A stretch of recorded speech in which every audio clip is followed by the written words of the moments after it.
சொன்னாரு, அரசு குடும்பத்தில் இருந்து நான் வந்தவன் இல்லை என்று முதல்வர் சொல்லும் பொழுது வரவேற்றார்கள் அனைவரும். ஆனால் இன்றைக்கு அவருடைய ராஜகுருவாக இருப்பவரை மிஸ்டர் ரத்தன் பண்டிட் என்பவரை அரசியல் சிறப்பு அதிகாரியாக அரசு வேலையில் அமர்த்தியதை ஒட்டுமொத்த தமிழக மக்கள் சார்பாக வன்மையாக இந்த வரலாற்று சிறப்பு மிக்க அவையில் நான் அதை குறிப்பிட கடமைப்பட்டிருக்கிறேன். அப்படி உங்களுக்கு ராஜகுருவா இருந்தா உங்க பர்சனலா அவரை வச்சுக்கணும். பட் அவரை அரசு உயர் பதவியில கொண்டு வந்து இளைஞர்களை நம்பி மக்கள் வாக்களிச்சிருக்காங்க.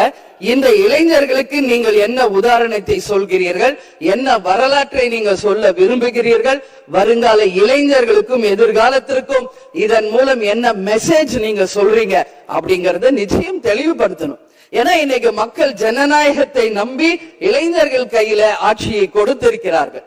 அப்போ வருங்காலம் இளைஞர்களும் வருங்காலத்திற்கும் இந்த அரசு ஒரு முன் உதாரணமா இருக்க வேண்டும் என்பதுதான் என்னுடைய ஒரு கோரிக்கை என்பதை இந்த நேரத்துல நான் ஆணித்தரமாக